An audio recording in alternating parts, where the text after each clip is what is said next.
Hello everyone, welcome to Avis சமையல்.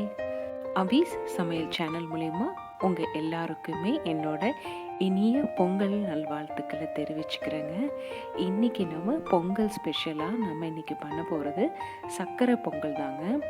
இந்த சர்க்கரை பொங்கல் பண்ணுறதுக்கு நான் இன்றைக்கி 1 கப் அளவுக்கு பச்சரிசி எடுத்திருக்கேன், 1/4 கப் அளவுக்கு பாசி பருப்பு எடுத்திருக்கேங்க. 1க்கு 1/4 அப்படிங்கிறது தான் இதோட பங்கு. இது கூட தாளிப்புக்கு முந்திரி திராட்சையும் 3லேருந்து 4 டேபிள் ஸ்பூன் அளவுக்கு தேங்காய் துருவினதும் நான் இதை எடுத்திருக்கேங்க. இது கூட ஒரு டேபிள் ஸ்பூன் அளவுக்கு நம்ம ஏலக்காய் தூள் போட போகிறோம். 1க்கு 2 அப்படிங்கிற பங்கில் வெல்லமும் 1 கப் அளவுக்கு பாலும் எடுத்திருக்கேன். வெல்லத்தை பொறுத்த வரைக்கும் நீங்கள் பாகு வெல்லம் சேர்த்து பண்ணுறனாலும் சரி, அது கொஞ்சம் உங்களுக்கு திக் கலர் வந்து டார்க்காக இருக்கும். இது நார்மலான நம்ம யூஸ் பண்ணுற வெல்லம் பார்த்திங்கன்னா கலர் கொஞ்சம் கம்மியாக இருக்கும், அவ்வளோதான். ஆனால் டேஸ்ட்டில் எந்த வித்தியாசம் இருக்க போகிறது இல்லைங்க. வாங்க நம்ம இன்றைக்கி சர்க்கரை பொங்கல் பண்ண போகலாம். அதுக்கு நான் இன்றைக்கி ஒரு வெங்கல பானை எடுத்து வச்சுருக்கேன். அதில் நான் எடுத்து வச்சுருக்க 1 பங்களவுக்கு பால் சேர்த்திக்கிறேன். இது காய்ச்சாத பால் தாங்க. 1 பங்கு பாலுக்கு 3 பங்களவுக்கு தண்ணி சேர்த்திக்கலாங்க.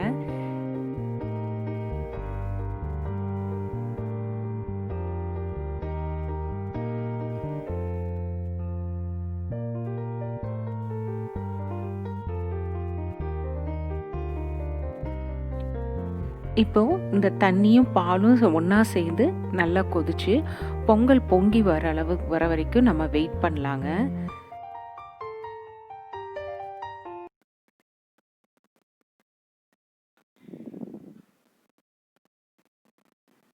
பால் ஊற்றிருக்கனால பொங்கல் வந்து நல்லா பாத்திரத்தில் நல்லா பொங்கி மேலே எழும்பி வரும்.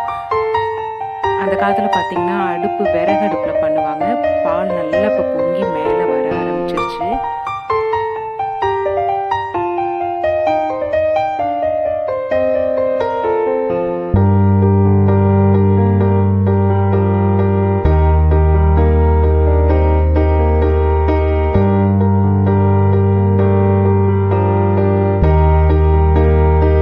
பொங்கல் எல்லா பக்கம் நிறைஞ்சு விழுந்துருக்குங்க.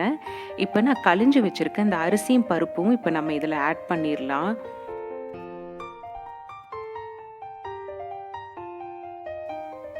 மீன் டைம் நான் ஒரு 1/2 டம்ளர் தண்ணியில் வெல்லத்தை போட்டிருக்கேங்க.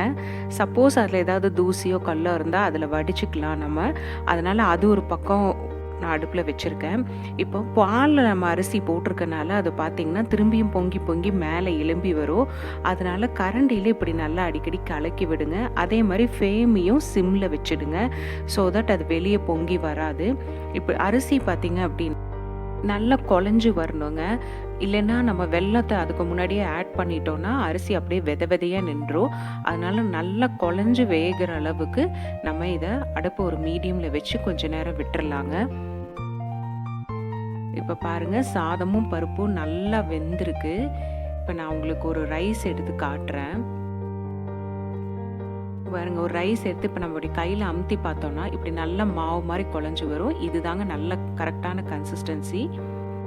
இப்போ நம்ம இதில் வெல்லத்தை நான் 1/2 டம்ளர் தண்ணியில் வந்து காய்ச்சி வச்சுருக்கேன். பாகு ஆகணும்னு அவசியம் இல்லைங்க, ஜஸ்ட்டு வெல்லம் கரைஞ்சா போதும். அதை ஃபில்ட்ரு பண்ணிவிட்டு இப்போ இந்த வெல்லத்தை இந்த சாதத்தோடு நம்ம ஆட் பண்ணிடலாங்க.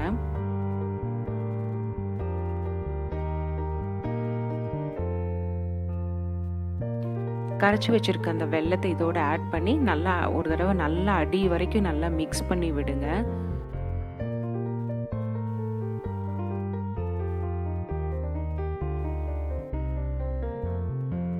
இப்போ நல்லா கிளறி விட்டுட்டிங்க அப்படின்னா அந்த வெல்லத்தோடு சேர்ந்து ஒரு 5 மினிட்ஸ் விட்டுட்டிங்கன்னா அந்த வெல்லத்தோடு சேர்ந்து இந்த சாதத்தில் நல்லா வெந்து வந்துருங்க.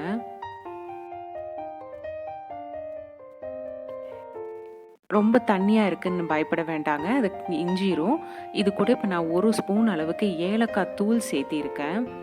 ஆற சர்க்கரை பொங்கல் பார்த்திங்கன்னா கெட்டியாகிட்டே வரும். அதனால் நீங்கள் லிக்விடாக இருக்குது அப்படின்னு பயப்பட வேண்டியதில்லை.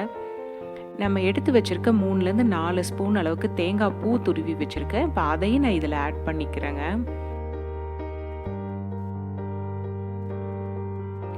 இப்போது இதுக்கு ஒரு மேஜிக் டிப்னு ஒன்று சொல்ல போகிறேன். ஜாதிக்காயை லைட்டாக இந்த மாதிரி துருவி போட்டிங்கன்னா சர்க்கரை பொங்கல் ரொம்ப டேஸ்ட்டாக இருக்குங்க. ஜாதிக்காய் பார்த்தீங்கன்னா ரொம்ப ஸ்ட்ராங்கான ஒரு அரோமா, அதனால் லைட்டாக போட்டால் போதும். இது கூட நான் ஒரே ஒரு பிஞ்ச் அளவுக்கு பச்சை கற்பூரம் சேர்த்திருக்கேன். இது பார்த்தீங்கன்னா உங்களுக்கு அந்த கோயிலெல்லாம் சாப்பிடும்போது கிடைக்கக்கூடிய அதே டேஸ்ட் உங்களுக்கு இதில் கிடைக்கும். கூடவே ஒரு பிஞ்ச் அளவுக்கு சால்ட்டும் ஆட் பண்ணிக்கிங்க. இப்போ இது எல்லாத்தையும் நல்லா ஒரு தடவை மிக்ஸ் பண்ணிக்கலாம்.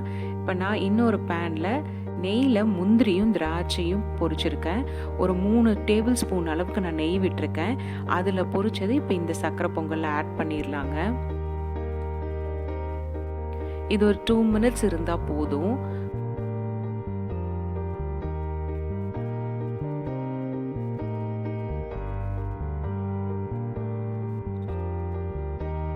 இப்போ இது கூட இன்னொரு 3 ஸ்பூன் அளவுக்கு நெய்யையும் உருக்கி இப்போ நான் இப்போ இதில் ஆட் பண்ணியிருக்கேங்க.